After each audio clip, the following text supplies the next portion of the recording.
Doctor, আমি extremely sorry doctor. আমি Q না মেনটেন করে আগে চলে এসেছি। আমার কিছু করার ছিল না। প্লিজ কিছু মনে করবেন না। আপনি আমার হাস্কিকে একটু দেখুন ডক্টর। এই আমার হাস্কি, একটু দেখুন ডক্টর। ওর ও কালকে থেকে ও কিছু খায়নি, আর একদম পটিও করেনি। কেমন যেন ও ইনঅ্যাক্টিভ হয়ে পড়েছে। আজকে সকালে ও দুবার ভমিট করেছে। আমি যখন ওকে এখানটা যখন ওকে টাচ করছি, আমি বুঝতে পারছি যে ওর হার্টবিটটা কীরকম ইরেগুলার। একটু দেখুন ডক্টর, আমার বাচ্চাটা কেমন ঝিমিয়ে পড়ছে আস্তে আস্তে। একটু দেখুন ডক্টর। এটা এটা এটা কি? এটা এটা এটা স্যালাইন, স্যালাইন ডিপ। এই স্যালাইন ডিপটাতে কি ওর কোনো ইমপ্রুভমেন্ট হবে?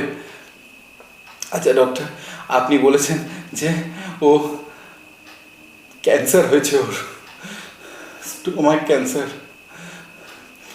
Last stage. কিন্তু সপ্তাহ দুয়েক আগেও তো আমি বুঝতে পারিনি কিছু। ও তো ভীষণ অ্যাক্টিভ ছিল, আমার সাথে মর্নিং ওয়াকে বেরোতো, রোজ দৌড়োদৌড়ি করতো পণ্যশ্রীর পার্কে। আমার থেকে আগেও দৌড়োতো, সারা বাড়ি ছোটাছুটি করতো। কখনো তো মনে হয়নি কিছু ও এই চরম রোগটায় আক্রান্ত। কি হয়েছে সোনা? তোমার কি হয়েছে? কষ্ট হচ্ছে? ডাক্তারবাবু ওষুধ দিচ্ছেন, ঠিক হয়ে যাবে। আমি জানি সোনা, তোমার একা একা বাড়িতে থাকতে খুব কষ্ট হয়। আমি আর মাম্মাম তোমাকে একা রেখে অফিস চলে যাই, তুমি সারা বাড়িতে একা একা থাকো। আই প্রমিস এবার আমি তোমার জন্য একটা তোমার গার্লফ্রেন্ড নিয়ে আসবো।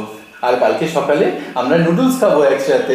তুমি সুস্থ হয়ে চলো, মাম্মাম কিচ্ছু বলবে না, মাম্মাম কিচ্ছু বলবে না। ডক্টর, ও কাঁপছে কেন? He is shivering. Am I losing him? Husky, ওটা চিপে রেখে কেন? Oh my god! Oh my god! I lost him! I lost him! I lost my best friend! Oh my god! Oh my god! I lost my best friend! I love you, Husky! I love you!